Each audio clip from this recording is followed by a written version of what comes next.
The phone hit the wall and shattered into pieces. $350,000. Mason whispered, his voice cracking. I don't even have 300. His 6-year-old daughter lay in the next room, her small chest rising and falling with each labored breath. The doctors had given him 1 week, 7 days to find money he would never have. That night, Mason Calloway made a decision that would change everything. He walked into the office of Carolyn Aldrich, the most powerful woman in Texas, and heard 5 words that stopped his heart cold. I want you to give me a child. What Mason didn't know was that Caroline's offer came with a price far more dangerous than he could ever imagine. And the truth behind why she chose him, a janitor with nothing to his name, would soon tear both their worlds apart. Comment below which city you're watching from, so I can see how far this story has traveled. Mason Calloway had not slept in 3 days. He stood in the hallway of St. Mary's Hospital, his back pressed against the cold wall, his hands trembling as he held the phone to his ear. The fluorescent lights above him flickered. Somewhere down the hall, a machine beeped steadily, counting someone else's heartbeats. Mr. Calloway, are you still there? The nurse's voice cut through the static in his brain. Mason opened his mouth, but nothing came out. Mr. Calloway, I need you to understand what I'm saying. Ellie's condition has deteriorated significantly. The surgery cannot wait any longer. We need your decision within 1 week. 1 week, Mason repeated. The words felt foreign on his tongue. The total cost, including post-operative care, will be approximately $350,000. I know this is difficult, but thank you. Mason ended the call. He stared at the phone in his hand, at the cracked screen he couldn't afford to replace, at the reflection of a man he barely recognized anymore. $350,000. His bank account had $287 in it. He had checked that morning hoping for a miracle. The number had stared back at him like a cruel joke. Mason slid down the wall until he was sitting on the cold hospital floor. His legs couldn't hold him anymore. Nothing could hold him anymore. A janitor walked by pushing a mop bucket. The wheels squeaked against the linoleum. The man glanced at Mason, then looked away. People always looked away. Mason pulled out his wallet and opened it. Inside was a photograph of Ellie taken 2 years ago, on her 4th birthday. She was smiling, her crystal blue eyes sparkling, a pink frosting smeared across her cheek. Dana had taken that picture. Dana, who had promised to love them both forever. Dana, who had walked out the door 8 months ago and never looked back. Mason's phone buzzed. A text message from his mother. Ellie is asking for you. She wants to know when Daddy is coming home. Mason typed back, soon. Tell her Daddy loves her. He didn't know if that was a lie or not. The next morning, Mason clocked in for his shift at Aldrich Holdings at exactly 11 p.m. The security guard at the front desk nodded at him. Evening, Calloway. Evening, Ray. You look like hell, if you don't mind me saying. I don't mind. Mason walked past the front desk, past the gleaming marble floors he had polished 1,000 times, past the massive portrait of Theodore Aldrich that hung in the main lobby. Theodore had built this company from nothing. He had died 15 years ago, leaving everything to his daughter, Caroline Aldrich. Mason had never spoken to her. He had seen her, of course. Everyone had seen her. She walked through the building like she owned it, which she did. Her heels clicked against the floors with a rhythm that made people stand up straighter. Her eyes were ice blue, cold enough to freeze a man where he stood. The rumors about her were legendary. She had fired a senior executive for arriving 2 minutes late to a meeting. She had destroyed a rival company just because its CEO had insulted her father's memory at a charity gala. She had never been seen smiling, not once in the 15 years she had run the company. Mason didn't care about any of that. He cared about mopping floors and collecting his paycheck. That was all. Tonight he started on the 44th floor and worked his way up. Mop, ring, repeat. The rhythm was almost meditative. It gave him something to focus on besides the number that kept flashing in his brain. $350,000. He had done the math 100 times. Even if he sold everything he owned, even if he worked double shifts for the next 10 years, he would never come close. The math didn't work. The math would never work. At 2 a.m., Mason reached the 46th floor. He was wiping down the stairwell when his phone buzzed again. Another message from the hospital. Mr. Calloway, please contact us at your earliest convenience regarding Ellie's treatment plan. Time is of the essence. Mason read the message 3 times. Then he sat down on the steps and put his head in his hands. He didn't cry. He had cried so much in the past 3 days that there was nothing left.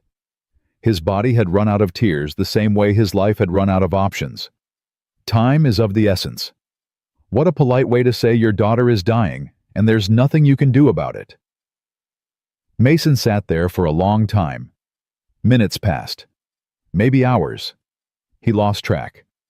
The stairwell was silent except for the hum of the air conditioning and the distant sound of his own breathing. Then he heard footsteps. Heels. Clicking against marble. Getting closer. Mason looked up. Caroline Aldrich stood at the top of the staircase staring down at him. She was wearing a black suit perfectly tailored, without a single wrinkle. Her blonde hair was pulled back in a tight bun. Her ice blue eyes were fixed on him with an intensity that made his skin crawl. "What are you doing here?" Her voice was sharp cold, like a blade cutting through the silence. Mason scrambled to his feet. "I'm sorry, ma'am. I'll get back to work right away. I was just—" "You were sitting on the stairs at 2 in the morning, looking like a man who has given up on everything." Mason froze. He didn't know how to respond to that. Caroline tilted her head slightly, studying him the way a scientist might study a specimen under a microscope. "You work the night shift. Mason Calloway. You've been here 8 months." "Yes, ma'am." "Your daughter is in the hospital. Congenital heart defect. She needs surgery that costs more than you will ever make in your lifetime." Mason's blood went cold. "How do you know that?" Caroline didn't answer the question. She just kept looking at him, her expression unreadable. "Tomorrow morning, 7 o'clock. My office. Don't be late." She turned and walked away. Her heels clicked against the stairs, echoing through the empty stairwell, until the sound faded into nothing. Mason stood there, frozen, his heart pounding in his chest. What just happened? Mason didn't sleep that night. He couldn't. He lay on the old sofa in his apartment, staring at the water-stained ceiling, running through every possible scenario in his head. None of them made sense. Why would Caroline Aldrich, the most powerful woman in Texas, want to meet with him? He was nobody. Less than nobody. He was a janitor who couldn't afford to fix the crack in his phone screen. Maybe she was going to fire him. Maybe she had seen him sitting on the stairs and decided he was a liability. Maybe this was the end of the only job he had. At 5 a.m., Mason gave up on sleep. He got up, took a shower, and put on the nicest clothes he owned. A white button-down shirt that had started to fade and a pair of dress pants with a small hole near the pocket. He checked on Ellie before he left. She was sleeping, her small body curled up under the thin blanket, her breathing shallow but steady. His mother sat in the chair beside her bed, her eyes closed, her hands folded in her lap. Mason leaned down and kissed Ellie's forehead. "I love you, sweetheart," he whispered. "Daddy's going to fix this. I promise." He didn't know if he could keep that promise, but he made it anyway. At exactly 7 a.m., Mason stood in front of the glass doors on the 47th floor. He had never been up here before. Night janitors weren't allowed on the executive floor. The security clearance alone was above his pay grade. But today, the doors opened for him. A woman in a crisp gray suit met him on the other side. "Mr. Calloway, I'm Patricia, Mrs. Aldrich's assistant. Please follow me." Mason followed her down a long hallway lined with floor-to-ceiling windows. The morning sun poured in, casting golden light across everything. The view was spectacular. He could see all of Austin spread out below him, the buildings looking like toys from this height. Patricia stopped in front of a set of double doors. "Mrs. Aldrich is expecting you." She opened the doors and stepped aside. Mason walked in. The office was enormous, bigger than his entire apartment. The floors were polished marble. The desk was black oak massive, positioned in front of a wall of windows that overlooked the city. Bookshelves lined the walls, filled with leather-bound volumes and awards and photographs. Caroline Aldrich sat behind the desk, her hands folded in front of her, her ice-blue eyes tracking his every movement. "Sit down." Mason sat in the chair across from her. The leather was soft, expensive. He felt out of place, like a stray dog that had wandered into a palace.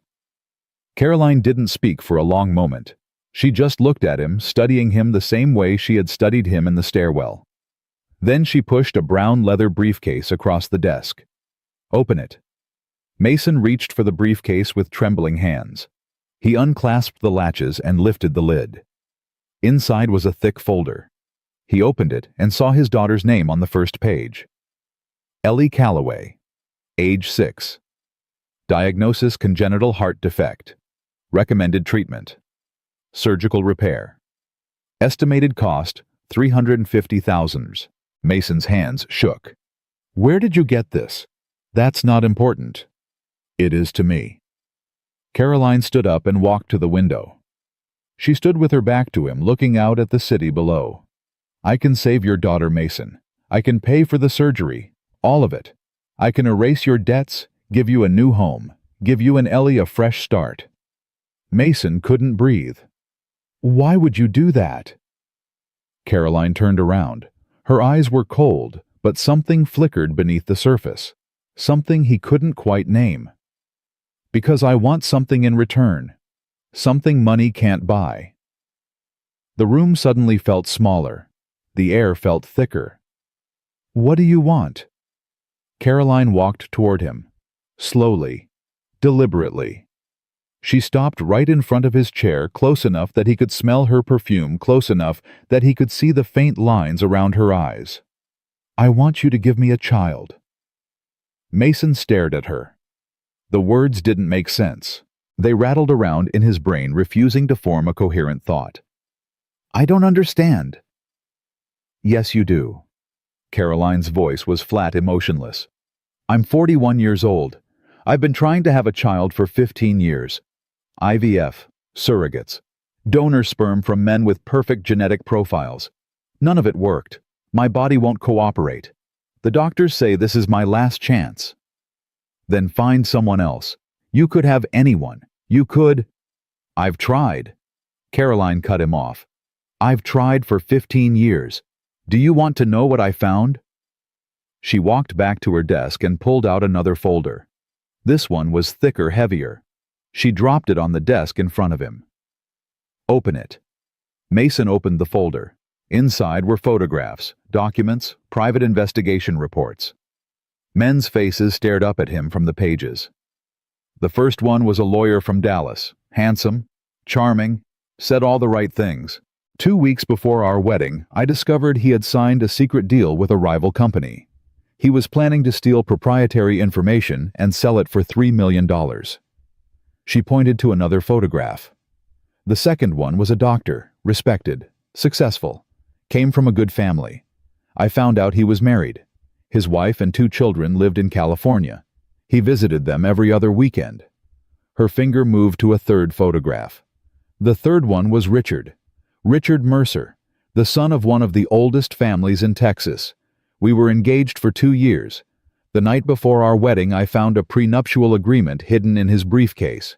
He had drafted it with his own lawyer. If I signed it, he would gain control of 30% of my assets the moment we were married. Caroline closed the folder and looked at Mason.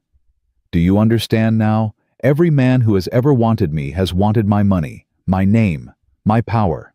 Not one of them has ever seen me as a person. Not one." Mason swallowed hard. "And you think I'm different?" "I know you're different." Caroline sat down across from him. "I've been watching you for 8 months. You work harder than anyone in this building. You never complain. You never steal. You never try to get close to anyone who might help your career." She leaned forward. And every night at exactly 11 o'clock, you video call your daughter. No matter how tired you are, no matter how much pain you're in, you call her and you smile, and you tell her everything is going to be okay. Mason felt exposed, stripped bare. She knew everything about him. I also know about your wife, Caroline continued. Dana. I know when she left. I know who she left with. I know she's living in Miami now with a man who manages a hedge fund. And I know that you have never said a single bad word about her in front of your daughter.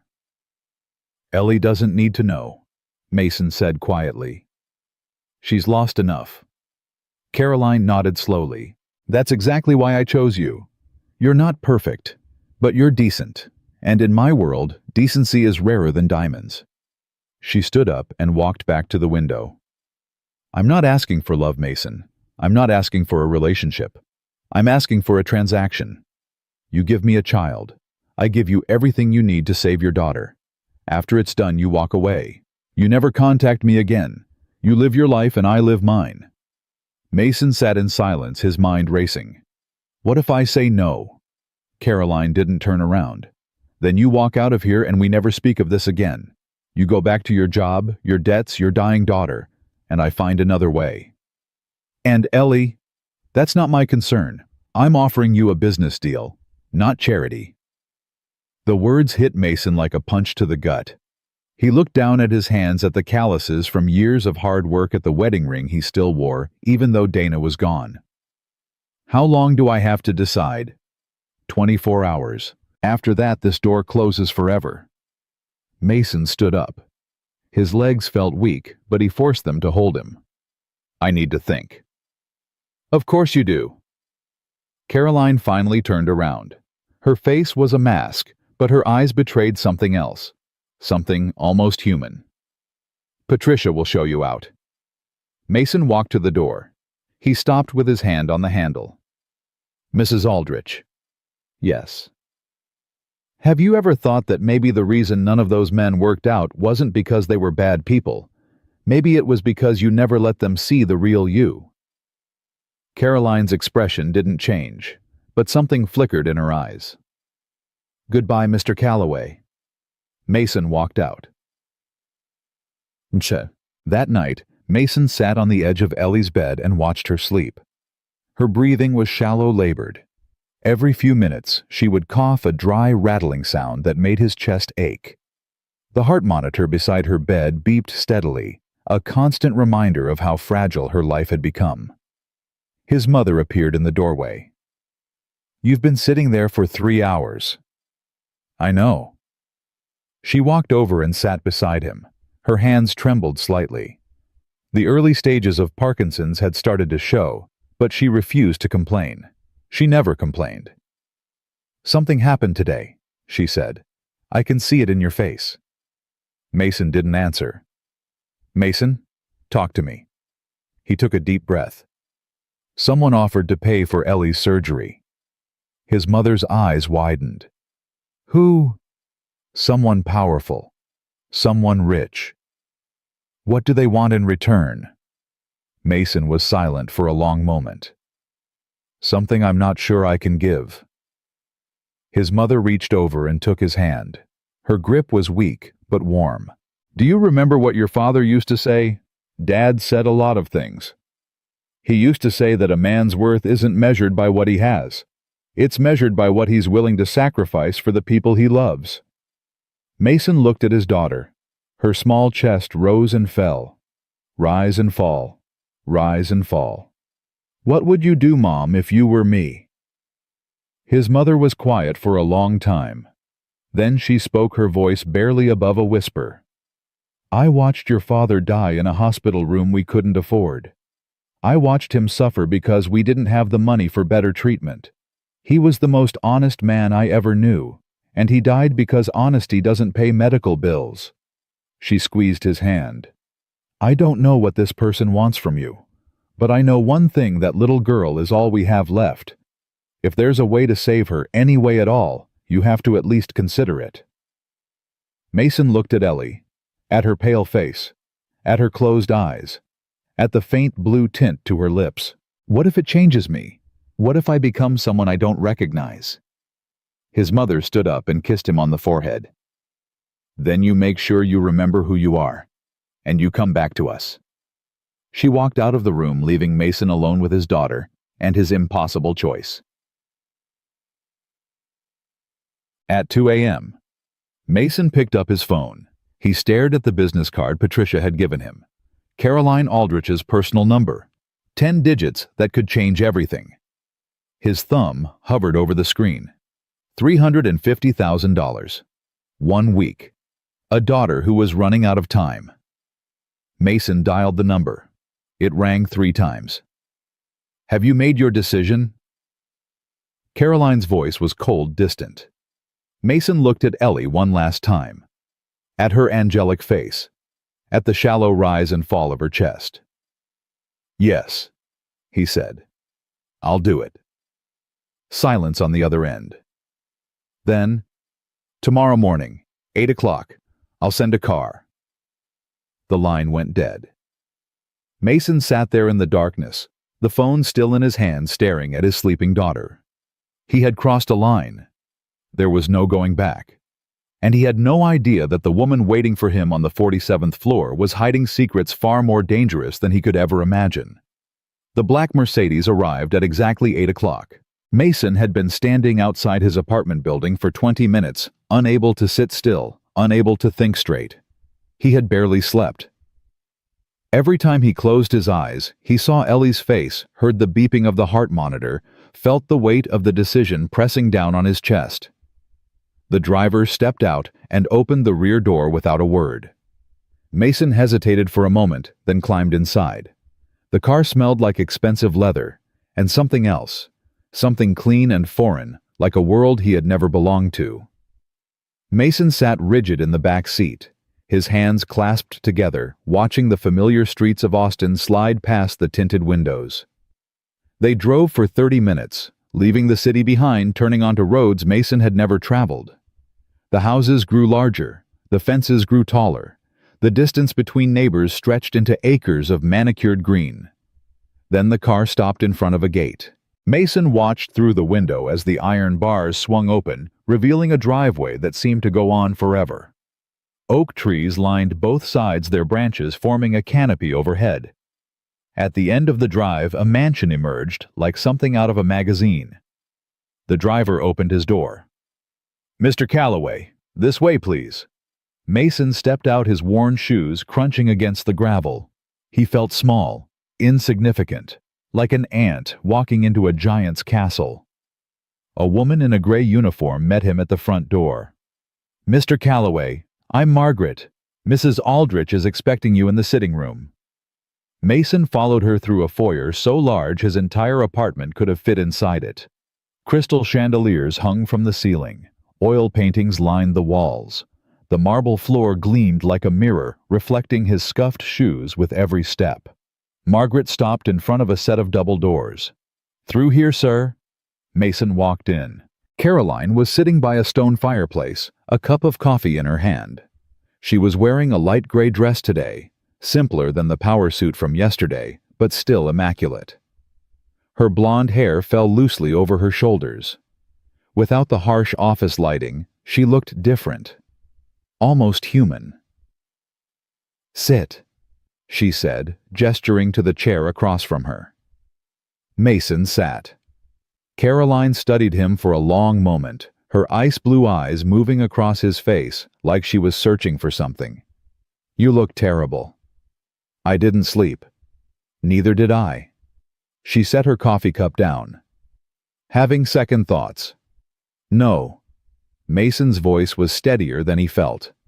"I made my decision. I'm here." Caroline nodded slowly. "Good. Then let's discuss the terms." She reached for a folder on the table beside her and handed it to him. Mason opened it and found himself staring at a contract. Dozens of pages filled with legal language he didn't understand. "This is a non-disclosure agreement," Caroline said. "Everything that happens between us stays between us. If you speak to anyone, the press, your family, anyone at all, you forfeit everything.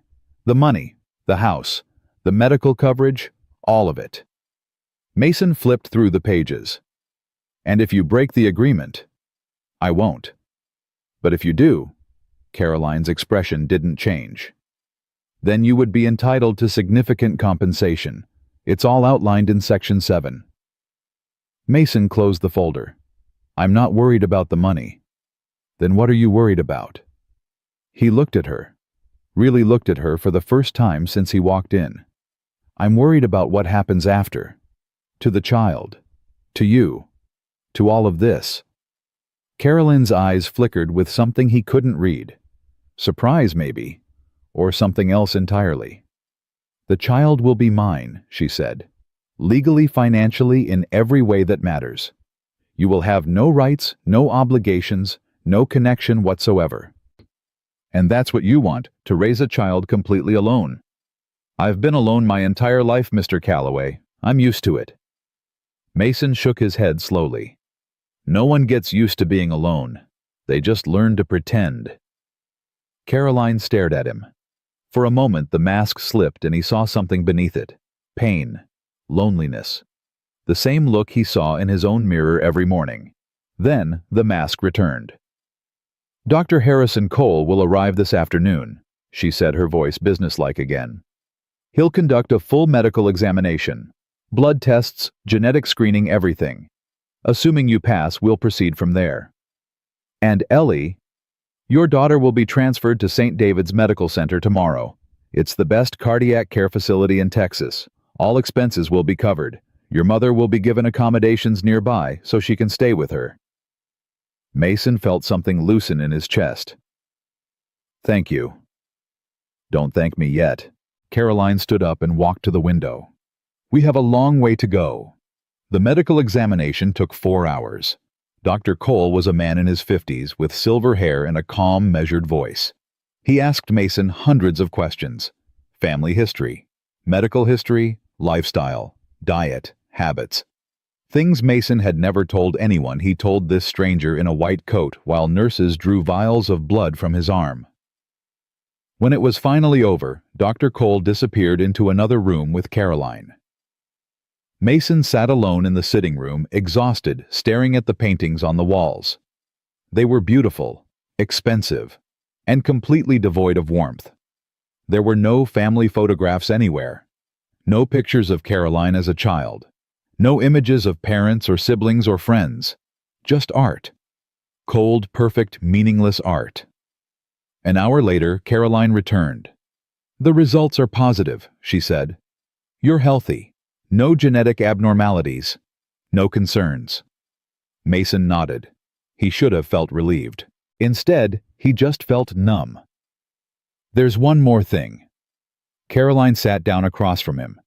"During this process, you'll be staying here, in the mansion. Hear why. Dr. Cole's recommendation. He wants to monitor both of us closely. And frankly, it's easier this way. Less chance of complications. Less chance of exposure." Mason thought about his apartment. About the water stains on the ceiling, and the noise from the bar downstairs, and the smell of medicine that never quite went away. "What about Ellie? I need to see her." "You can visit her every day. I'll have a car available for you whenever you need it." "And my mother?" "She'll be taken care of. I've already arranged everything."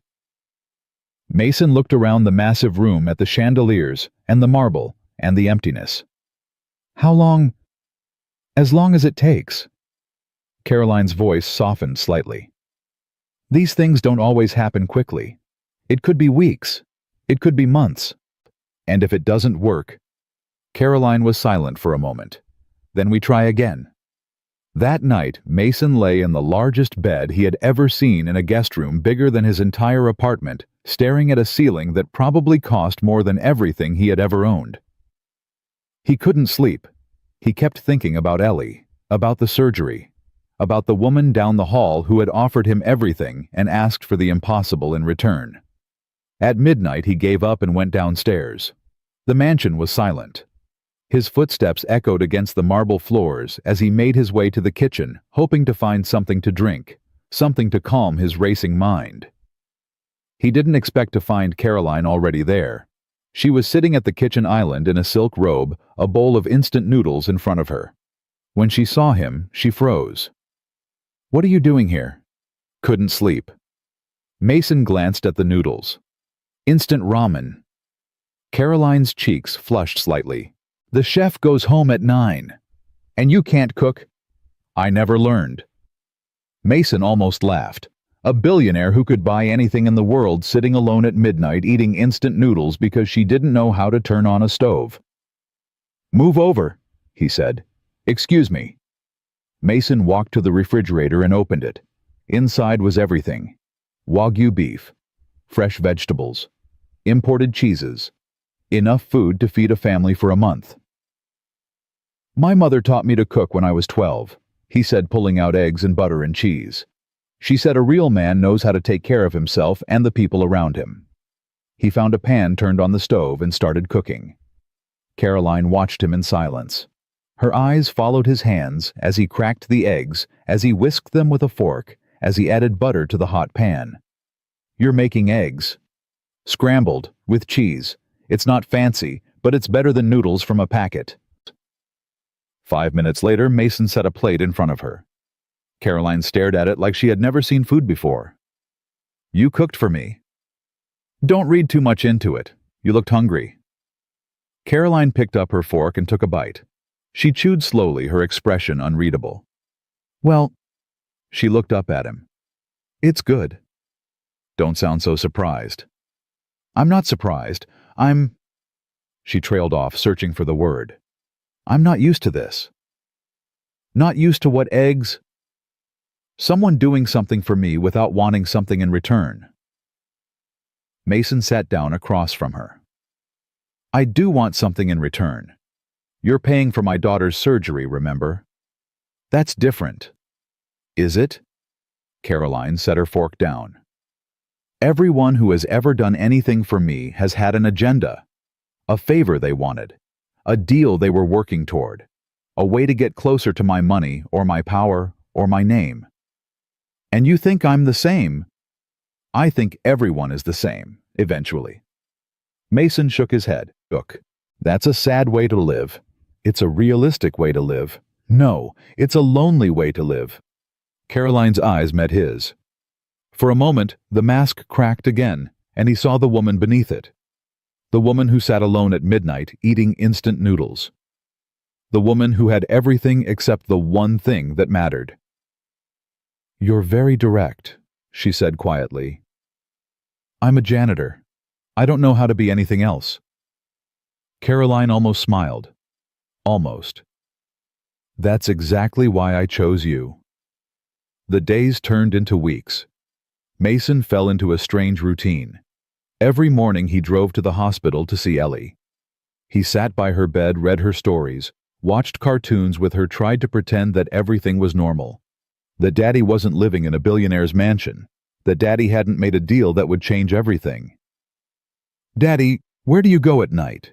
Ellie asked him that question on a Tuesday, her blue eyes wide and curious. "I'm working, sweetheart. A very important job." "What kind of job?" Mason hesitated.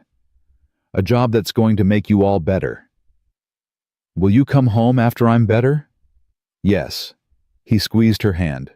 "I promise." Every evening he returned to the mansion, and every night he and Caroline came together in her bedroom, doing what needed to be done, fulfilling the terms of their arrangement. It should have felt clinical, transactional, a business deal conducted in the dark. But something was changing. It started with small things. Caroline asking about his day. Mason bringing her tea when she worked too late. Conversations that stretched past midnight, covering everything and nothing. One night, after they had finished, Caroline didn't turn away. She lay there staring at the ceiling, her voice barely above a whisper. "Can I ask you something?" "Sure." "Why did you stay after Dana left? Why didn't you just give up?" Mason was quiet for a long moment. "Because Ellie needed me. Because giving up wasn't an option. But it must have been so hard, alone, no money, no help, watching your daughter get sicker every day." It was the hardest thing I've ever done. Mason turned to look at her. But that's what love is, isn't it? Staying when it's hard, fighting when you want to quit, being there even when there's nothing left. Caroline's eyes glistened in the darkness. I don't know. I've never had that. Never. My father was always working. My mother died when I was 12. After that, it was just me and the company and the endless work. What about friends' relationships? Caroline let out a small, bitter laugh. I told you about my relationships. Lawyers who wanted my money, doctors who were already married, men who saw me as a stepping stone, not a person. That's not love, that's opportunism. In my world, they're often the same thing. Mason reached over and took her hand. It was a small gesture, instinctive, the kind of thing he might have done for anyone who was hurting. Caroline flinched at first. Then slowly her fingers curled around his. You're not what I expected, she said. Neither are you. They lay there in the darkness, holding hands, two lonely people who had somehow found each other in the strangest of circumstances. 3 weeks later, Dr. Cole delivered the news. Mason was in the sitting room when Caroline came downstairs. Her face was pale, her hands trembling slightly. What is it? What's wrong? Caroline sat down across from him. I'm pregnant. Mason felt the words hit him like a physical blow. That's good, right? That's what we wanted. It is. Caroline's voice was shaky. But Dr. Cole is concerned. My history, the previous miscarriages. He says the risk of complications is high. Previous miscarriages. Caroline closed her eyes. I've been pregnant twice before. The first time I lost the baby at 10 weeks. The second time was ectopic. I almost died. Mason moved to sit beside her. Why didn't you tell me? Because it doesn't matter. Because the only thing that matters now is making sure this pregnancy survives. What do we need to do? Complete rest. No stress. No overworking. Caroline laughed bitterly. Dr. Cole doesn't seem to understand that I run a company. If I stop working, the vultures will descend. Then I'll help you. Caroline looked at him. Help me how you don't know anything about business. No, but I know how to take care of people. I know how to make sure you eat, make sure you sleep, make sure you don't work yourself to death. That's not part of our arrangement. I don't care about the arrangement. Mason took her hands in his. That child you're carrying, that's my child too.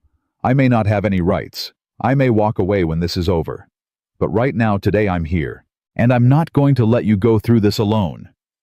Caroline stared at him, her ice blue eyes searching his face. Why are you doing this?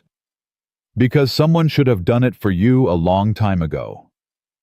Caroline's composure cracked. A single tear slid down her cheek. Then another. Then she was crying, really crying, the kind of crying that comes from years of holding everything in. Mason pulled her close and held her. It's okay, he whispered. I've got you. Caroline buried her face in his shoulder and sobbed. It was the first time in 15 years that she had let anyone see her cry. The news from the hospital came on a Thursday. Mason was in the kitchen making breakfast when his phone rang. He saw the number and his heart stopped. Mr. Calloway. This is Dr. Williams from St. David's. I have some news about Ellie. Mason gripped the counter. Is she okay? More than okay. The doctor's voice was warm. The surgery was a complete success. Her heart is functioning normally. She's going to make a full recovery. Mason's legs gave out. He slid down to the floor, the phone still pressed to his ear, tears streaming down his face. Mr. Calloway, are you there? Yes. His voice cracked. Yes, I'm here. She's asking for you. She wants her daddy. Tell her I'm on my way. Mason hung up the phone. He sat there on the kitchen floor crying like he hadn't cried in years, the weight of the past months finally lifting from his shoulders. Caroline found him there 10 minutes later. Mason, what happened? What's wrong? He looked up at her, tears still wet on his cheeks, and smiled. She made it. Ellie made it. The surgery worked. Caroline's hand flew to her mouth. Oh my God. She's going to be okay. My baby girl is going to be okay. Caroline knelt down beside him and wrapped her arms around him. She held him tight, her own tears falling now, and in that moment, they weren't a billionaire and a janitor anymore. They weren't two people bound by a contract. They were just two human beings sharing the kind of joy that makes everything else fade away. Go, Caroline whispered. Go see your daughter. Come with me. What? Mason pulled back and looked at her. Come with me. Meet her. Mason, I can't. She doesn't know about any of this. It would confuse her. Then we'll figure it out. But you're carrying her brother or sister. Someday she's going to want to know who you are. Caroline hesitated. Mason could see the fear in her eyes, the uncertainty, the walls she had built so carefully threatening to crumble. Please, he said. I want you there. Caroline took a deep breath. Then slowly she nodded. Okay. The drive to the hospital was quiet. Caroline sat in the back seat beside Mason, her hands folded in her lap, her face a mask of carefully controlled anxiety. What if she doesn't like me? Mason smiled. She's 6. She likes everyone. I'm not good with children. You'll be fine. Just be yourself. Caroline let out a nervous laugh. That's exactly what I'm afraid of. They walked into the hospital together. Mason led the way, his heart pounding with every step. The elevator seemed to take forever. The hallway stretched on endlessly. Then they were at Ellie's door. Mason pushed it open. Ellie was sitting up in bed, her blonde hair a mess, her blue eyes bright and alert for the first time in months. When she saw Mason, her face lit up like the sun. Daddy! Mason rushed to her side and scooped her into his arms. He held her tight, breathing in the smell of her hair, feeling her small heart beating against his chest. My brave girl, he whispered. My brave, brave girl. Daddy, I feel so much better. The doctor said my heart is fixed. I know, sweetheart, I know. Ellie pulled back and looked over his shoulder. Her eyes landed on Caroline standing awkwardly in the doorway. Who's that daddy? Mason turned and beckoned Caroline forward. This is a friend of mine. Her name is Caroline. Caroline stepped into the room, her movements stiff, uncertain. She looked completely out of her element. Hello, she said. It's nice to meet you, Ellie. Ellie studied her with the unfiltered curiosity of a child. You're pretty, but you look sad. Caroline blinked. Do I? Yeah. Your eyes look sad. Like Daddy's used to look before you came. Mason and Caroline exchanged a glance. You're very observant, Caroline said quietly. That's what Grandma says. Ellie tilted her head. Are you the person who helped pay for my surgery? Mason's heart skipped. Ellie, how did you know about that? I heard Grandma talking on the phone. She said someone kind helped our family. Ellie looked at Caroline. Was it you? Caroline hesitated. Then slowly she nodded. Yes, it was me. Why? The question hung in the air. Simple, direct, impossible to avoid. Caroline knelt down so she was at eye level with Ellie. Because your daddy is a good man, and good men deserve good things. Ellie considered this. Then she reached out and took Caroline's hand. Thank you for helping my daddy. He works really hard. Sometimes he forgets to eat. You should make sure he eats. Caroline looked at the small hand in hers, at the tiny fingers wrapped around her palm, and something shifted in her expression. Something softened. I will, she said. I promise. That night, after they returned to the mansion, Caroline stood by the window in her bedroom, looking out at the darkness. Mason found her there, her silhouette framed by the moonlight. She's incredible, Caroline said without turning around. Your daughter. She gets it from her mother, the good parts anyway. She asked me if I was sad. A 6-year-old looked at me and saw right through every wall I've ever built. Mason walked up behind her. Kids are like that. They see what adults try to hide. Caroline turned to face him. Her eyes were red, but she wasn't crying. Not yet. I've spent my whole life building walls, protecting myself, making sure no one could ever hurt me again. She took a shaky breath. And then you walked into my stairwell and your daughter held my hand, and suddenly none of those walls seemed to matter anymore. Is that a bad thing? I don't know. Caroline's voice was barely a whisper. I don't know anything anymore. Mason reached out and cupped her face in his hands. Then maybe that's okay. Maybe not knowing is the first step to figuring it out. What if I figure it out and I'm still alone? What if I'm not capable of being anything else? You're not alone right now. Caroline looked at him, really looked at him, and for the first time, Mason saw no walls, no masks, no defenses. Just a woman who had been lonely for so long, she had forgotten what connection felt like. Stay with me tonight, she said. Not because of the arrangement, not because of the contract, just stay. Mason nodded. Okay. He took her hand and led her to the bed. They lay down together fully clothed, his arms wrapped around her, her head resting on his chest. No words, no expectations, just two people holding on to each other in the darkness. Caroline fell asleep first, her breathing slow and steady against his chest. Mason stayed awake for a long time staring at the ceiling, thinking about everything that had happened. The deal, the arrangement, the lines they had crossed, and the lines that still remained. He had come here to save his daughter. He had never expected to find something else entirely. Something that felt dangerously close to the one thing Caroline said she never wanted. Something that felt like love. 2 months had passed since that night, and everything had changed. Mason no longer felt like a stranger in Caroline's mansion.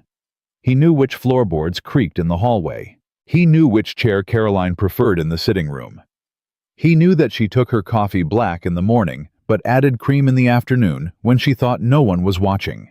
And Caroline, the Ice Queen of Texas, the woman who had built walls so high no one could climb them, had started to let those walls crumble. It began with small things. A smile when Mason walked into the room. A hand that lingered on his shoulder a moment too long. Conversations that stretched past midnight, covering everything from childhood memories to fears about the future. One evening, Mason found Caroline in a room he had never seen before. It was at the end of the second-floor hallway behind a door that was always closed. He had assumed it was a storage room, or perhaps an office Caroline didn't use. But when he pushed the door open, he found something else entirely. Caroline was sitting on the floor, an old wooden box in her lap, tears streaming down her face. Caroline? She looked up startled, quickly wiping her eyes. What are you doing here? I heard crying. Mason stepped into the room and looked around. Unlike the rest of the mansion, this room was simple.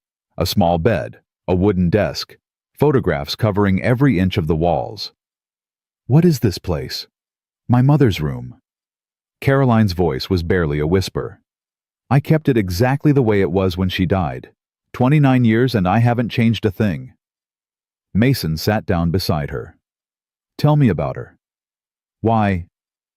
Because you're sitting alone on the floor crying, and I don't think that's something anyone should do by themselves. Caroline was silent for a long moment. Then she opened the box in her lap and pulled out a photograph. This was taken a week before she died. Breast cancer. She fought for 3 years, but in the end, it wasn't enough. Mason looked at the photo. A beautiful blonde woman with kind eyes holding a young girl who was unmistakably Caroline. They were both smiling. She looks happy. She was. Even when she was dying, she was happy. She used to say that happiness isn't about what you have, it's about who you love. Caroline's voice cracked. I was 12 when she died. I held her hand in the hospital and promised her I would live a full life, that I would find someone to love, have children, build a family. And instead I built an empire. Caroline laughed bitterly. I became exactly what my father was, married to the company, alone in a house too big for one person, breaking every promise I ever made to her. Mason took her hand. You're not alone anymore. Caroline looked at him, her eyes red and swollen. Aren't I? This is still just an arrangement, Mason. A contract. When it's over, you'll take your daughter and leave, and I'll be right back where I started. Is that what you want? The question hung in the air between them. Caroline opened her mouth to answer, but before she could speak, her phone rang. She glanced at the screen, and her expression changed instantly. The vulnerability vanished. The walls went back up. I have to take this.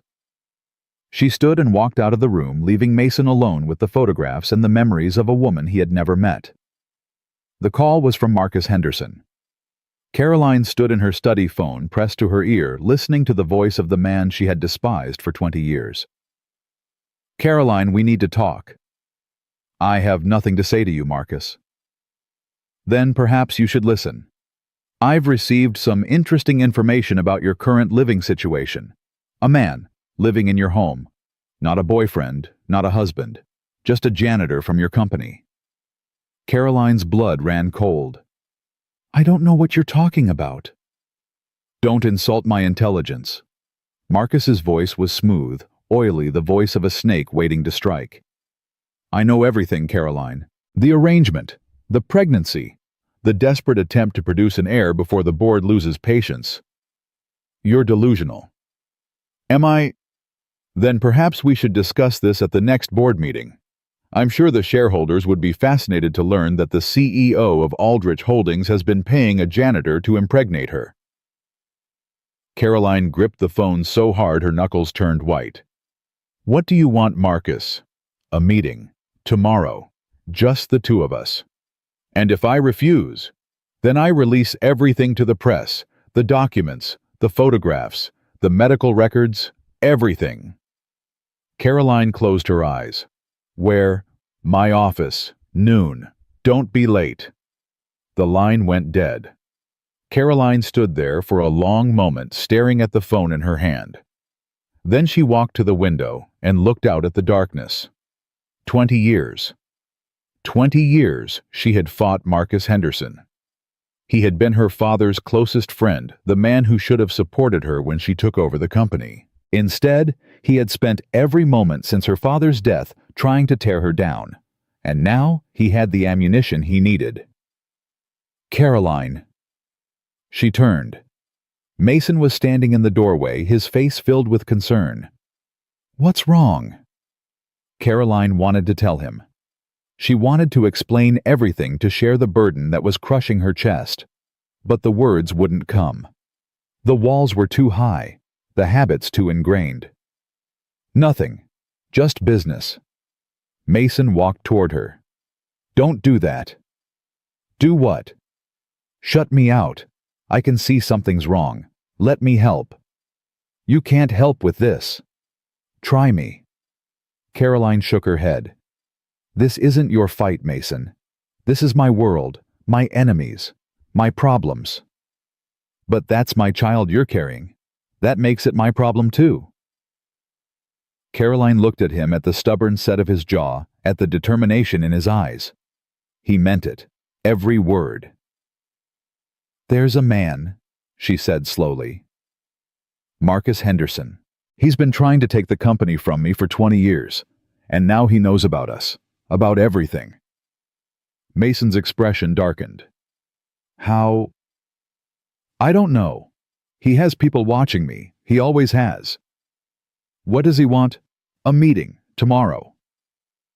Caroline turned back to the window. He's going to try to blackmail me, force me to step down, give him control of the company. And if you don't, he'll go public. The arrangement, the pregnancy, all of it. It will destroy everything my father built, everything I've spent my life protecting. Mason was quiet for a long moment. Then he spoke, his voice calm and steady. "Then we fight back." Caroline laughed hollowly. "You don't understand. Marcus has connections everywhere. Politicians, media, the board. I can't go to war with him, not now, not while I'm pregnant." "You're not going to war alone. Mason, this isn't about cooking eggs or holding my hand when I cry. This is about power, real power, the kind that destroys people." "I know what it's about." Mason stepped closer, his eyes locked on hers. "I've spent my whole life watching powerful people step on people like me. I've seen what they do to anyone who gets in their way. But I've also seen what happens when someone stands up to them. And what happens? Sometimes they lose, but sometimes they win. And the only difference between the two is whether they give up before the fight even starts." Caroline stared at him. This janitor, this man who had nothing, was standing in front of her, talking about fighting one of the most powerful men in Texas. "You're insane." "Probably." Mason smiled slightly. "But I'm also right." The next morning, Caroline drove to Marcus Henderson's office alone. She had wanted Mason to stay home, to stay safe, to stay away from the ugliness that was about to unfold. But he had refused. "I'll wait in the car," he said. "If something goes wrong, I'll be there." "Nothing is going to go wrong." "Then you won't need me. But I'm coming anyway." Caroline didn't argue. Part of her was grateful, though she would never admit it. Marcus's office was in a high-rise downtown on the 32nd floor, with a view of the entire city. When Caroline walked in, he was sitting behind his desk, a glass of whiskey in his hand, despite the early hour. "Caroline, so glad you could make it." "Let's skip the pleasantries, Marcus. What do you want?" Marcus smiled, the kind of smile that made Caroline's skin crawl. "Direct as always. I've always admired that about you." "You've never admired anything about me. You've spent 20 years trying to destroy me." "Destroy you? No. Marcus shook his head. "I've spent 20 years trying to correct a mistake. Your father should have left the company to me. I was his partner, his friend. Instead, he gave everything to a 26-year-old girl who had never run anything in her life. And that girl turned Aldrich Holdings into one of the largest financial corporations in Texas." "Yes, you did." Marcus stood and walked around the desk. "But at what cost? No family, no friends, no life outside of work. You've become exactly what your father was, Caroline. A machine. A very profitable machine, but a machine nonetheless." Caroline's jaw tightened. "Is there a point to this, or did you just bring me here to insult me?" "The point is this." Marcus picked up a folder from his desk and handed it to her. "I have everything. Photographs of the janitor living in your home. Medical records showing your pregnancy. Bank transfers that could easily be interpreted as payment for services rendered."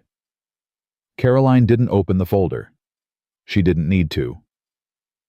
"What do you want, Marcus?" "Your resignation. Effective immediately. You step down, I take over as CEO, and this all goes away. No scandal, no public humiliation. You get to keep your dignity and your money. Everyone wins." "Everyone except me. You should have thought of that before you decided to buy yourself a baby daddy." Marcus's voice turned cruel. "Did you really think you could keep this a secret?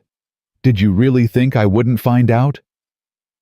Caroline looked at him, at the man who had been circling her like a vulture for 2 decades, waiting for her to stumble. "I'm not resigning." Marcus's smile faded. "Excuse me. You heard me. I'm not stepping down. I'm not giving you my company, and I'm not letting you win." "Caroline, be reasonable. If this goes public, you'll be ruined. Your reputation, your career, everything you've worked for gone. Is that really what you want?"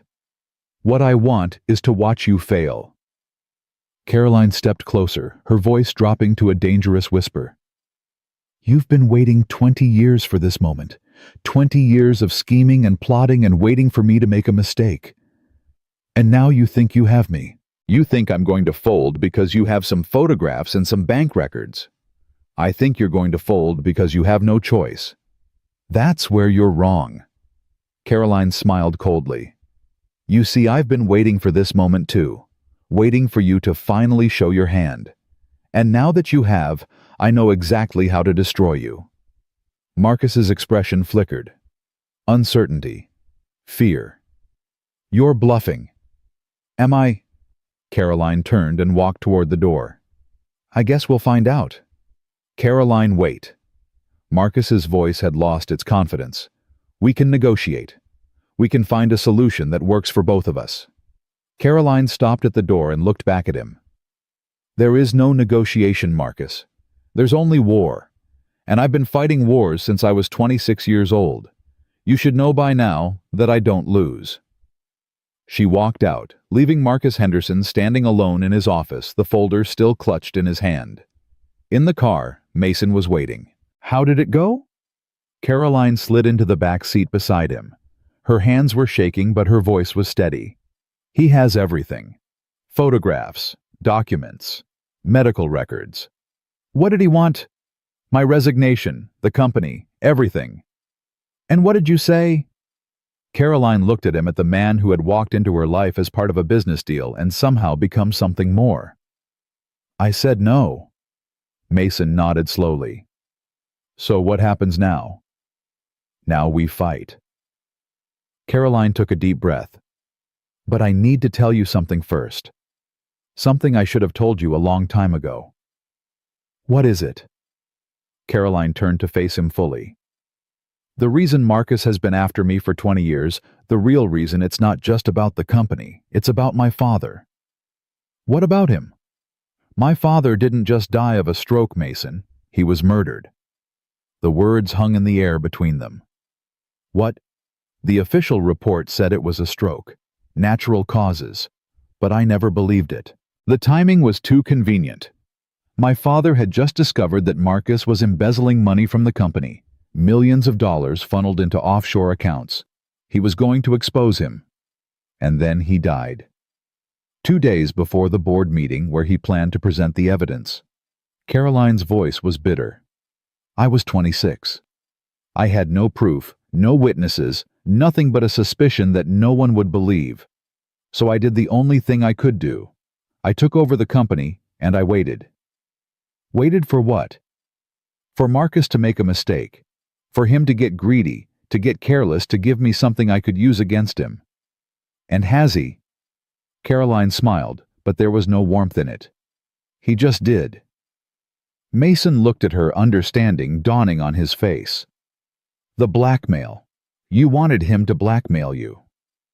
I needed him to show his hand, to prove that he was willing to do anything to get the company. Now I have that proof.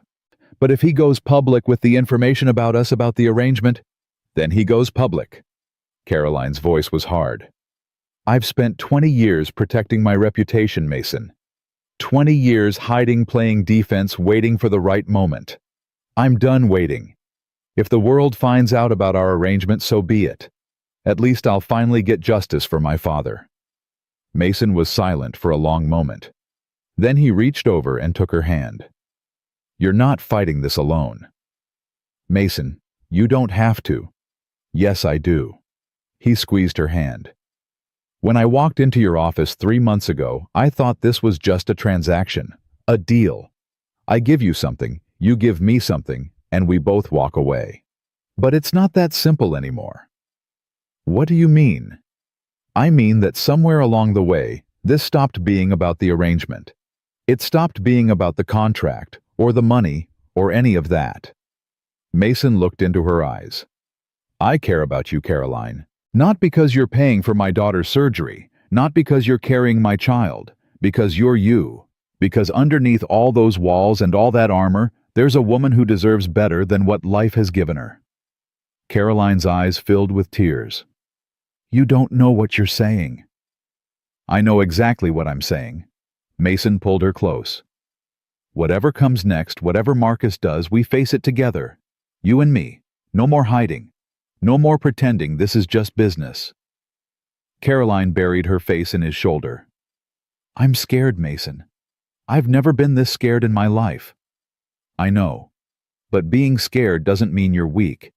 It means you have something worth fighting for. They sat there in the back of the car holding each other, while outside the city moved on oblivious to the storm that was about to break. The next morning, Marcus Henderson made his move. The story hit the news at 6 a.m. Every major outlet carried it. Every website featured it on the front page. Billionaire CEO pays janitor for pregnancy arrangement.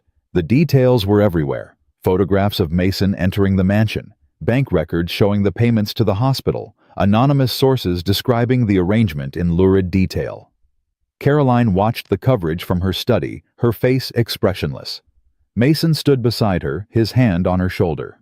"I'm sorry." "Don't be." Caroline's voice was calm. "This is exactly what I expected." "What do we do now?" Caroline picked up her phone and dialed a number. "Now we fight back." The call connected. "Patricia, call an emergency board meeting. Today, 4 o'clock. And contact every major news outlet in Texas. Tell them Caroline Aldrich has a statement to make." She hung up and turned to Mason. "Are you ready?" "For what?" "To stand beside me, in front of the cameras, in front of the board, in front of everyone." Mason didn't hesitate. "Yes." Caroline nodded. For the first time in days, something like hope flickered in her eyes. "Then let's end this." The boardroom fell silent when Caroline walked in. 12 faces turned toward her, some curious, some hostile, some carefully neutral. Marcus Henderson sat at the far end of the table, a satisfied smile playing at the corners of his mouth. He thought he had won. He thought this was the end. He was wrong. Caroline took her seat at the head of the table. Mason stood behind her, his presence a silent statement that needed no words. "Thank you all for coming on such short notice." Caroline began, her voice steady. "I'm sure you've all seen the news this morning." "Seen it?" A man named Walter Briggs, one of Marcus's closest allies, let out a harsh laugh. "It's everywhere, Caroline. Every channel, every website. You've made us a laughingstock." "Have I?" Caroline tilted her head slightly. "Or have I simply given our competitors something to talk about while we continue to dominate the market?" "This isn't a joke." Another board member, Patricia Vance, leaned forward. "The stock price dropped 4% this morning. Investors are calling. They want answers." "And they'll get them." Caroline folded her hands on the table. "But first I want to address the elephant in the room. Yes, the man standing behind me is Mason Calloway. Yes, he worked as a janitor in this building. And yes, I am pregnant with his child." Murmurs rippled through the room. Marcus's smile widened. "So you admit it?" He said, his voice dripping with false sympathy. "Caroline, we all understand. The pressure of running this company, the loneliness it can make anyone desperate. No one is judging you. We just need to discuss what happens next." "What happens next?" Caroline raised an eyebrow. "Please, Marcus, enlighten me." "Well, obviously you'll need to step down, at least temporarily.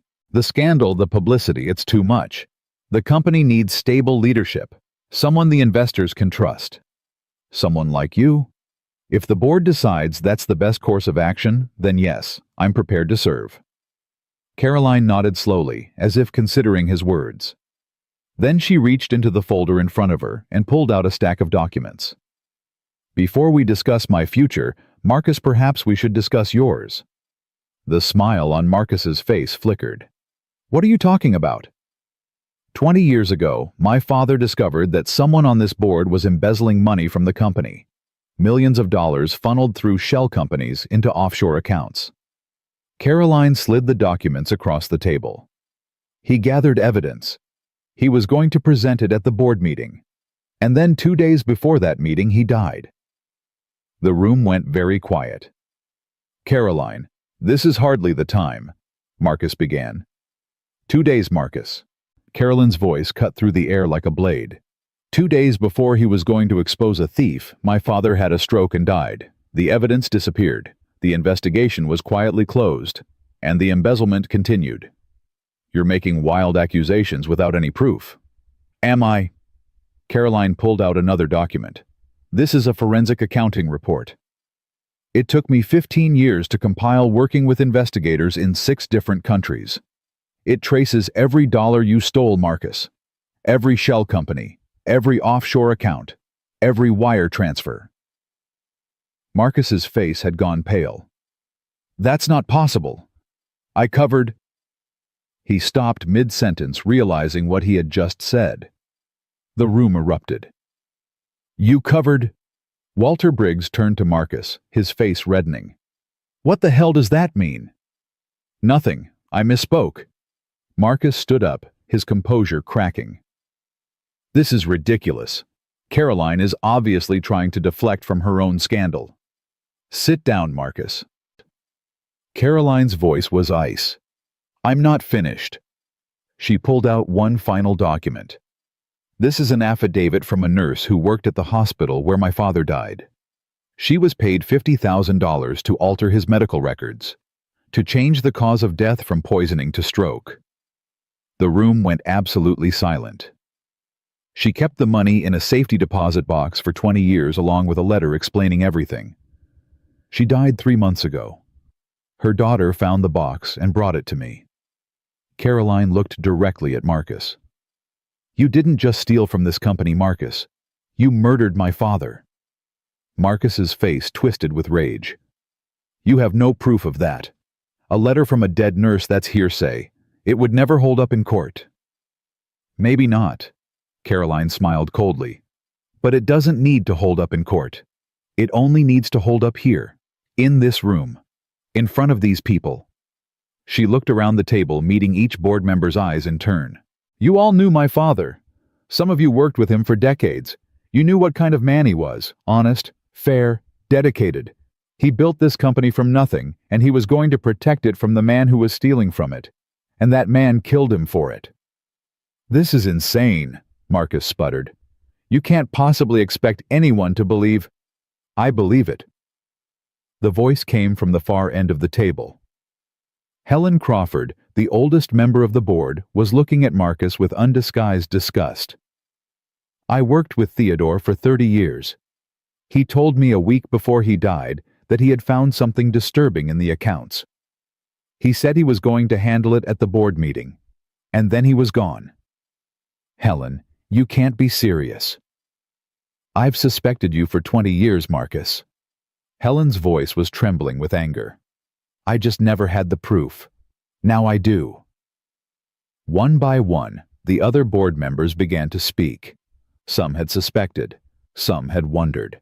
Some had simply looked the other way, because it was easier. But now, in this room with the evidence laid out before them, there was nowhere left to hide. Marcus looked around the table, searching for allies, finding none. His face had gone from pale to gray. This isn't over, he said, his voice shaking.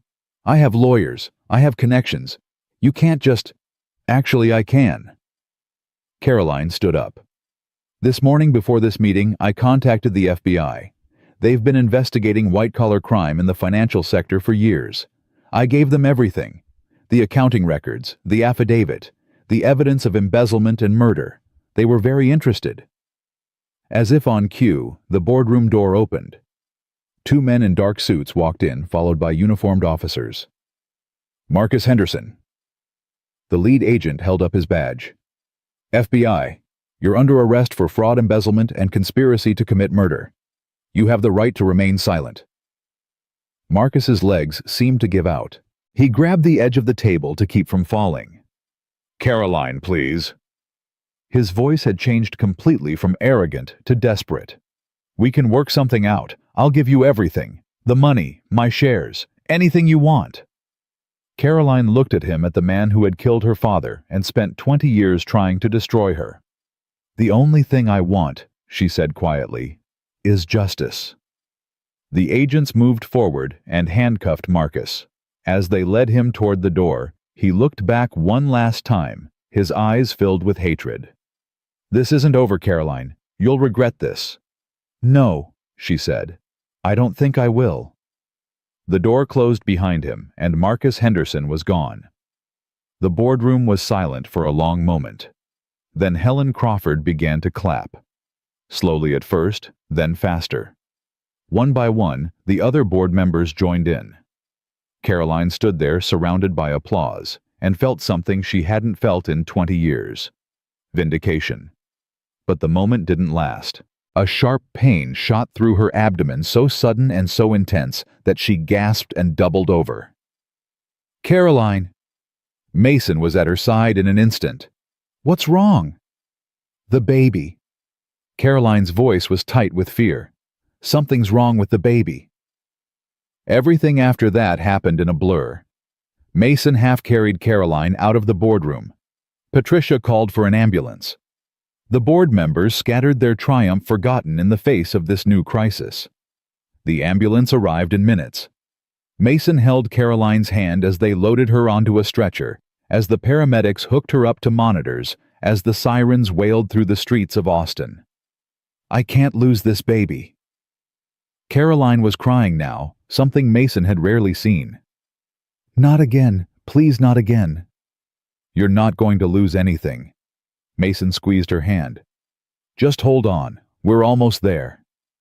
At the hospital, they rushed Caroline into the emergency room. Mason tried to follow, but a nurse stopped him. "Sir, you need to wait here." "I'm the father." The nurse hesitated, then nodded. "The doctor will update you as soon as she can." Mason stood in the waiting room, his heart pounding, his mind racing. He had faced a lot of difficult moments in his life. Dana leaving, Ellie's diagnosis, the impossible choice that had brought him to Caroline's door. But this was different. This wasn't just about him anymore. This was about Caroline, about the baby, about everything they had built together, even when they weren't sure what they were building. "Daddy!" Mason turned. Ellie was walking toward him, holding his mother's hand. His mother's face was lined with worry. "What are you doing here?" "We saw the news." His mother's voice was tight. "About the scandal. About Marcus Henderson. We came as fast as we could." Ellie tugged on Mason's sleeve. "Daddy, is Miss Caroline okay?" Mason knelt down so he was at eye level with his daughter. "She's sick, sweetheart. The doctors are helping her." "Is the baby okay?" Mason hesitated. Ellie knew about the baby. He had told her a few weeks ago when it became impossible to hide. She had taken the news with the matter-of-fact acceptance that only children possess. "I don't know yet, honey. We have to wait and see." "Can I wait with you?" Mason pulled her into a hug. "Of course you can." They sat together in the waiting room, the three of them. Mason's mother on one side, Ellie on the other. Minutes turned into hours. The sun moved across the sky, casting long shadows through the hospital windows. Finally, a doctor emerged. "Mr. Calloway." Mason stood up so fast he nearly knocked over his chair. "Yes. How is she? How's the baby?" The doctor's face was serious, but not grave. "Miss Aldrich experienced severe preeclampsia. It's a dangerous condition, but we caught it in time. She's stable now." "And the baby?" "The baby is fine. Strong heartbeat, no signs of distress." The doctor allowed himself a small smile. "They're both going to be okay." Mason's legs nearly gave out. He grabbed the back of the chair to steady himself. "Can I see her? She's asking for you." Mason turned to his mother. "Can you stay with Ellie?" "Go." His mother squeezed his hand. "We'll be right here." Mason followed the doctor down the hallway through a set of double doors to a private room at the end of the corridor. Caroline was lying in bed, pale and exhausted, hooked up to monitors that beeped steadily. But when she saw Mason, her face lit up. "You're still here." "Where else would I be?" Mason sat down beside her and took her hand. "How are you feeling?" "Tired. Scared." Caroline's voice was barely above a whisper. "I thought I was going to lose the baby. I thought everything was going to fall apart." "It didn't. You're okay. The baby's okay. Because of you." Caroline's eyes filled with tears. If you hadn't been there, if you hadn't gotten me to the hospital so fast. Stop. Mason brushed a strand of hair from her face.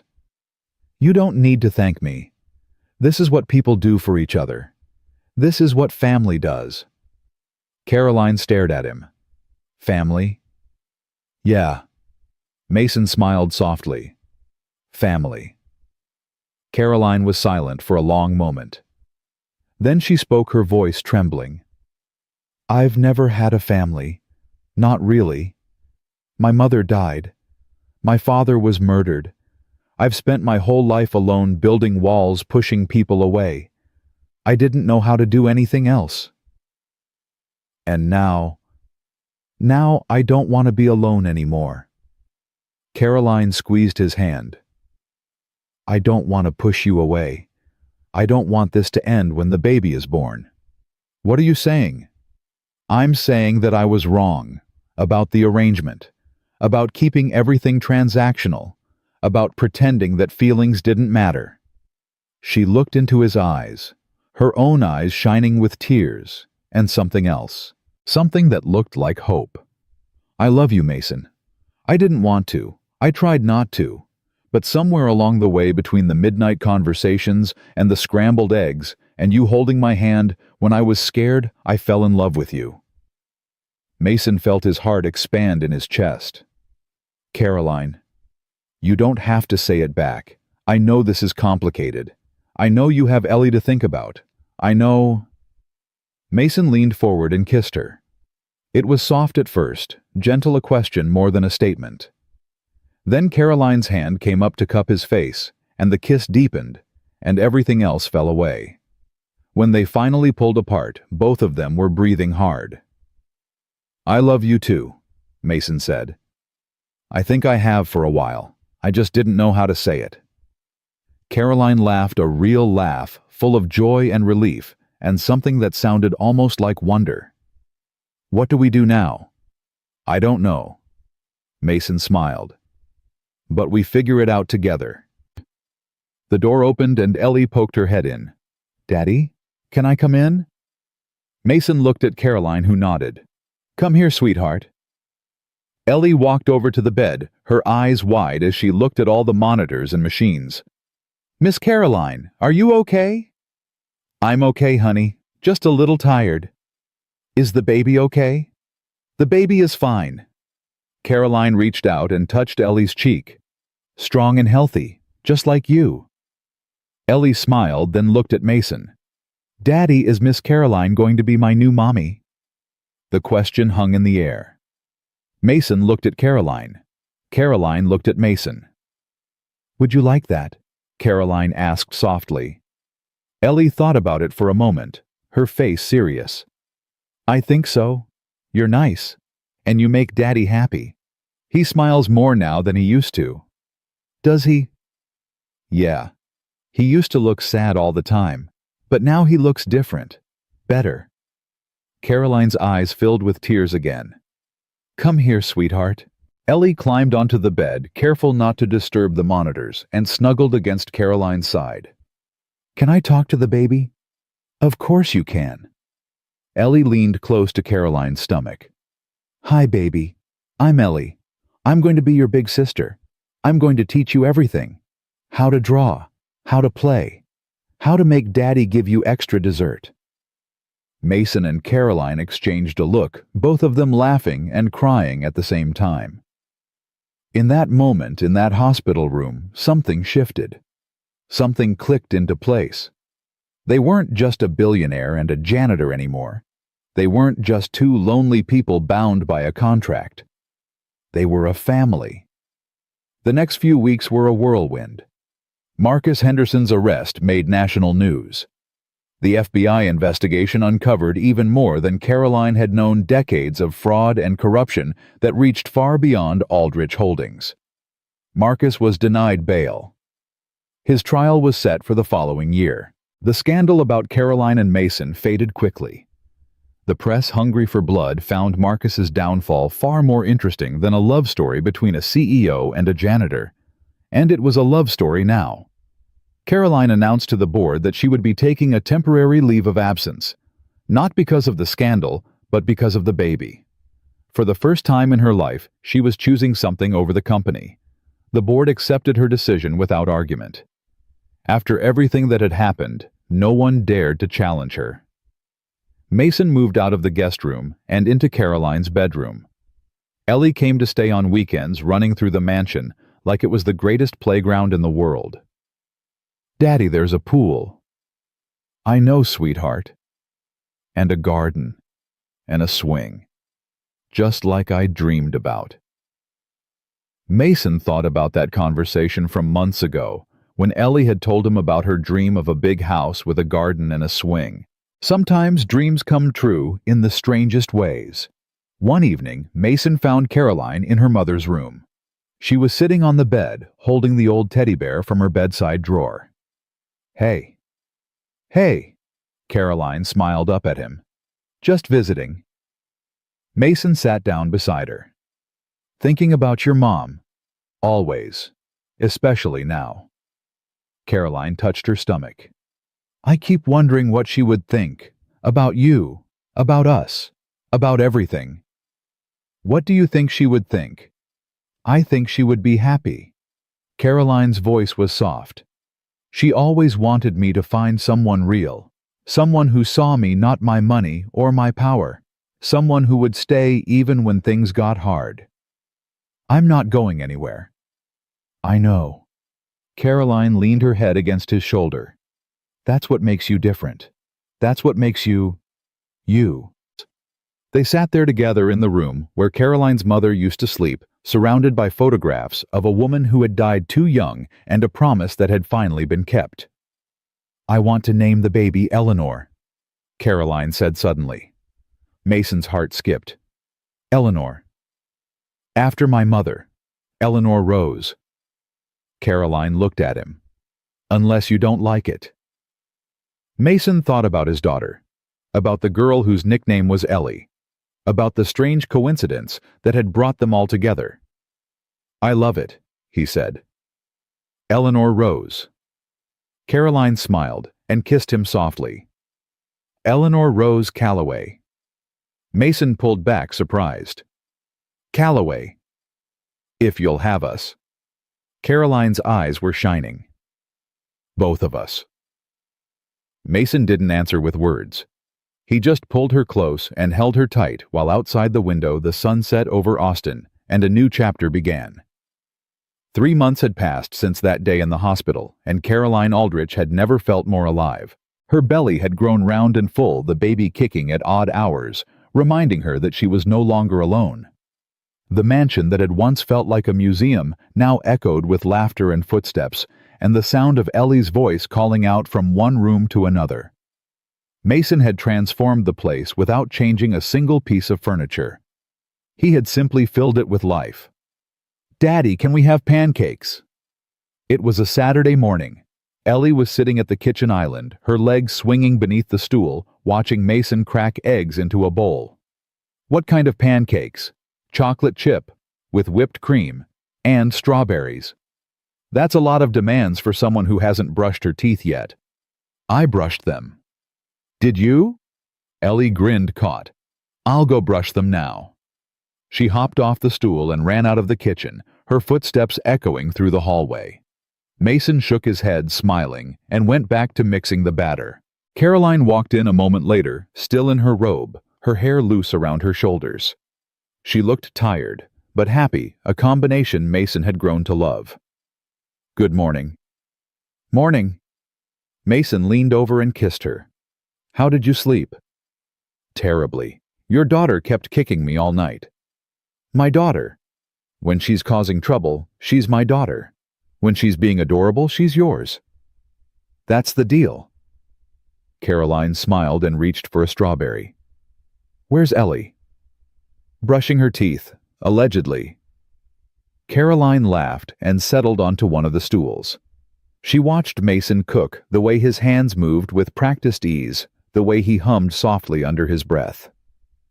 "I never thought I'd have this," she said quietly. "Have what?" "This. A kitchen full of food, a man making pancakes, a child running through the house. Caroline's voice caught. A family. Mason set down the spatula and walked over to her. He cupped her face in his hands and looked into her eyes. You have it now, and you're never losing it. Caroline pulled him close and buried her face in his chest. I love you. I love you too. They stood there for a long moment, holding each other until Ellie came running back in. I brushed my teeth. See? She bared her teeth in an exaggerated grin. Can I have pancakes now? Mason laughed and went back to the stove. Coming right up. The trial of Marcus Henderson began on a cold Tuesday in January. Caroline sat in the courtroom, Mason beside her, watching the man who had destroyed her family finally face justice. Marcus looked smaller, somehow diminished, stripped of the power and arrogance that had defined him for so long. The evidence was overwhelming. The forensic accounting reports, the offshore accounts, the affidavit from the nurse. Witness after witness testified to Marcus's decades of fraud and corruption. But the moment that mattered most came on the third day of the trial, when the prosecutor called Caroline to the stand. Miss Aldrich, can you describe your relationship with your father? Caroline gripped the edge of the witness stand. My father was the most honest man I ever knew. He built Aldrich Holdings from nothing. He worked 18-hour days, sacrificed everything, because he believed in building something that would last. And what happened when he discovered the embezzlement? He was devastated. He felt betrayed. Marcus Henderson wasn't just a business partner, he was his closest friend. My father trusted him completely. What did your father plan to do about it? He was going to expose him at the board meeting. He had gathered all the evidence, documented everything. He was going to present it to the board and have Marcus removed. And then, Caroline's voice hardened. And then Marcus killed him. The courtroom erupted. The judge called for order. Marcus's lawyer objected strenuously. But Caroline kept going. 2 days before that board meeting, my father had a stroke. At least that's what the medical records said. But I never believed it. The timing was too convenient. The circumstances too suspicious. She looked directly at Marcus, her eyes burning with 20 years of suppressed rage. You murdered my father, Marcus. You poisoned him to protect yourself. And then you spent 20 years trying to take everything he built. Marcus's face twisted with hatred. He half rose from his seat, his lawyer pulling him back down. You have no proof, he snarled. This is all speculation. I have the affidavit from the nurse you bribed. I have the money trail showing $50,000 transferred to her account 3 days after my father died. I have 20 years of documented embezzlement. Caroline leaned forward, her voice dropping to a whisper that somehow carried through the entire courtroom. And I have patience. 20 years of patience, waiting for you to make a mistake, waiting for this moment. The jury deliberated for less than 4 hours. Guilty on all counts. Fraud, embezzlement, conspiracy to commit murder. When the verdict was read, Caroline felt something release inside her. A weight she had carried for 20 years finally lifted. A promise to her father finally kept. Mason squeezed her hand. It's over. No, Caroline said softly. It's just beginning. The baby came on a rainy night in March. Caroline woke Mason at 3 a.m., her hand gripping his arm, her face pale with pain. It's time. Mason was out of bed in an instant. I'll get the car. My bag is by the door. And call Dr. Cole. Already dialing. The drive to the hospital felt endless. Caroline breathed through the contractions, her hand crushing Mason so hard he thought she might break his fingers. You're doing great, he said. Just keep breathing. Easy for you to say. You're not the one pushing a human being out of your body. Fair point. Despite the pain, Caroline laughed. I can't believe I'm having a baby. After everything, after all the failures and the losses and the years of thinking it would never happen, I'm actually having a baby. Believe it. Mason glanced at her, his eyes full of love. You're going to be an amazing mother. You think so? I know so. They arrived at the hospital just as Caroline's contractions intensified.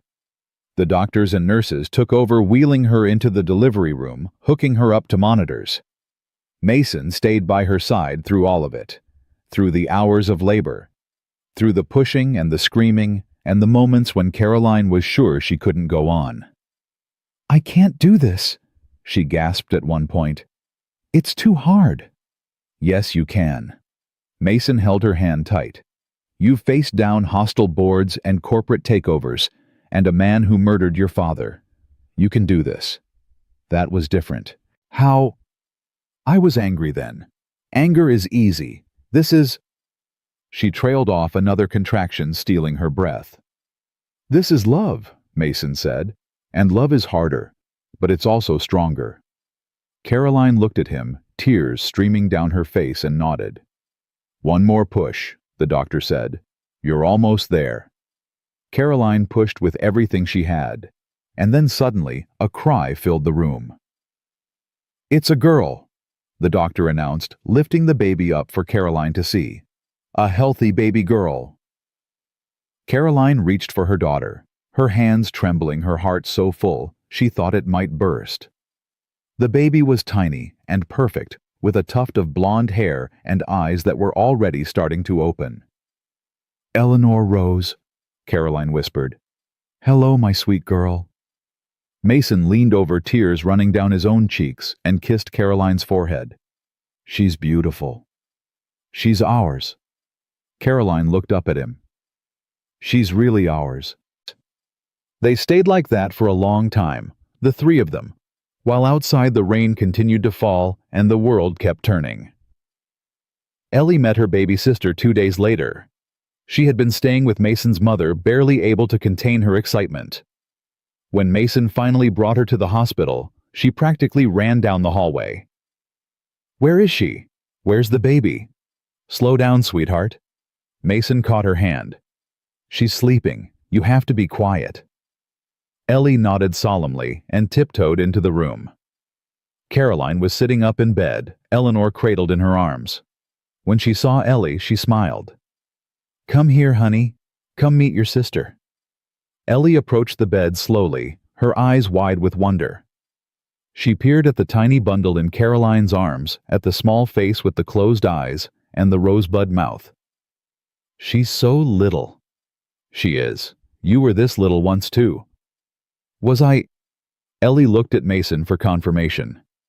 "Even littler," he said. "You fit in the palm of my hand." Ellie turned back to Eleanor. "Hi, baby. I'm Ellie. Remember me? I talked to you when you were in Miss Caroline's tummy." Eleanor's eyes fluttered open. For a moment she seemed to look right at Ellie. "She looked at me." Ellie's face lit up. "Daddy, she looked at me. She knows her big sister. Can I hold her?" Caroline glanced at Mason, who nodded. "Sit down on the chair, sweetheart. I'll help you." Ellie sat in the chair beside the bed, her arms arranged just so. Caroline carefully transferred Eleanor into her arms, supporting the baby's head. Ellie held her sister with the utmost care, her face serious and focused. "She's warm." "Babies are always warm. And soft, like a bunny." Caroline laughed. "Yes, exactly like a bunny." Ellie leaned down and whispered something to Eleanor, so quiet that no one else could hear. Whatever she said, Eleanor's tiny hand curled around Ellie's finger. "She's holding me," Ellie breathed. "Daddy, look, she's holding my finger." Mason knelt down beside the chair, his heart so full he could barely speak. His 2 daughters together. The girl he had almost lost, and the girl who was just beginning. "She loves you already," he said. Ellie looked up at him, her blue eyes shining. "I love her too, Daddy. I'm going to be the best big sister ever." "I know you will, sweetheart. I know you will." The months that followed were the happiest of Mason's life. He had never imagined this. Never dreamed that his world could expand so completely, so beautifully. But here he was, living in a mansion, with a woman who loved him, raising 2 daughters, who filled his days with joy. Caroline returned to work after 3 months, But everything was different now. She delegated more, trusted more, came home at 5 o'clock instead of midnight. "The company will survive without me," she told Mason one evening, "but my family won't." "That's very un-CEO of you." "I'm learning." Caroline smiled. "Slowly, but I'm learning." Ellie started at a new school, one of the best in Austin. She made friends easily, her natural warmth drawing other children to her. Her health continued to improve. The heart surgery, nothing but a fading memory. "Daddy, guess what?" "What?" "I got an A on my math test." "That's amazing, sweetheart." "And I made a new friend. Her name is Sophie. Can she come over for a playdate?" "Of course she can." Mason watched his daughter skip away, her blonde ponytail bouncing, and felt something settle in his chest. Peace. After years of struggle and fear and uncertainty, he finally felt at peace. Eleanor grew quickly as babies do. She learned to smile, then laugh, then roll over. She had Caroline's eyes and Mason's stubbornness, a combination that promised trouble in the years ahead. "She's going to be a handful," Mason said one night, watching Eleanor attempt to grab her own feet. "She gets it from you." "Me, I'm the easygoing one." Caroline raised an eyebrow. "The man who refused to leave my side during labor. The man who argued with the doctor about pain medication. The man who almost got security called because he wouldn't let the nurses take the baby for routine tests." "I was being protective." "You were being stubborn." Mason grinned. "Same thing." Caroline shook her head, but she was smiling. "Our children are doomed. Our children are blessed." He meant it. The wedding was small and private. Caroline had wanted something grand at first, a statement to the world that she had found happiness. But Mason had convinced her otherwise. "We don't need to prove anything to anyone," he said. "This is about us, about our family. Let's keep it that way." So they gathered in the garden of the mansion, just 20 people. Mason's mother, the hospital staff who had saved Ellie's life, a few board members who had become genuine friends, Dr. Cole, who had been with them through everything. Ellie served as the flower girl, walking down the aisle with Eleanor in a baby carrier strapped to her chest. "I can do both jobs, Daddy. Flower girl and baby holder." "That's very ambitious of you." "I'm an ambitious person." Mason couldn't argue with that. Caroline walked down the aisle in a simple white dress. No train, no veil, just flowers in her hair and tears in her eyes. She had never looked more beautiful. The ceremony was brief. The vows were simple. But when Mason slipped the ring onto Caroline's finger, he felt the weight of everything they had been through, everything they had overcome, everything they had built together. "I never thought I would have this," Caroline said, her voice trembling. "I spent my whole life preparing for war, building walls, protecting myself from a world I was sure would hurt me. And then you walked into my stairwell, and everything changed." "You changed too," Mason said. "You let me in. That was the bravest thing you've ever done." "It was the easiest thing I've ever done." Caroline squeezed his hands. "Because for the first time in my life, I wasn't afraid. And now I'm terrified." She laughed through her tears. "Terrified of how much I love you. Terrified of how much I have to lose. Terrified of this happiness because I keep waiting for something to take it away." "Nothing is going to take it away." Mason pulled her close. "I'm not going anywhere. Not today, not tomorrow, not ever. Promise." "I promise." The minister pronounced them husband and wife. Mason kissed his bride, and in the garden of the mansion that had once been so empty, surrounded by the people they loved, a new family was born. 1 year later. Mason stood on the balcony of the mansion, watching the sunset paint the sky in shades of gold and pink. Behind him, he could hear the sounds of dinner being prepared, of Ellie helping set the table, of Eleanor babbling in her high chair. Caroline came up beside him and slipped her hand into his. "What are you thinking about?" "Everything." Mason turned to look at her. "Where I was a year ago, where I am now. How different everything is. Good different. The best different. They stood there together watching the sun sink below the horizon. "Do you ever think about the arrangement?" Caroline asked. "About how this all started?" "Sometimes." "Do you regret it?" Mason considered the question. "I regret that it had to start that way. I regret that you were so lonely, you thought a contract was the only way to have a child. I regret that I was so desperate I thought selling myself was the only way to save my daughter. But I don't regret where it led. I don't regret us. I don't regret this." Caroline leaned her head against his shoulder. "Neither do I." "Daddy, Miss Caroline, dinner's ready." Ellie's voice rang out from inside the house. Mason smiled. "She still calls you Miss Caroline." "I've told her she can call me Mom. She says she's not ready yet." "She will be, when she's ready." "I know." Caroline smiled. "I'm not in a hurry. We have time." They walked back inside into the warmth of the house, into the chaos of family dinner. Ellie was already seated, her napkin tucked into her collar. Eleanor was banging a spoon against her high-chair tray, delighted by the noise. Mason's mother had come over for dinner as she did most nights now. She looked healthier than she had in years, the worry lines faded from her face, the tremor in her hands less pronounced. "Sit down, you two," she said, "before the food gets cold." Mason took his seat at the head of the table, Caroline beside him. He looked around at the faces of the people he loved, at the family he had built against all odds. A year ago, he had been a janitor with nothing. No money, no hope, no future. His daughter had been dying, and he had been willing to do anything to save her. He had walked into Caroline Aldrich's office expecting a transaction, a deal, a cold exchange of services. Instead, he had found something he never expected. He had found love. He had found home. He had found himself. "Daddy, can you pass the potatoes?" Mason handed Ellie the bowl, watching her pile her plate high.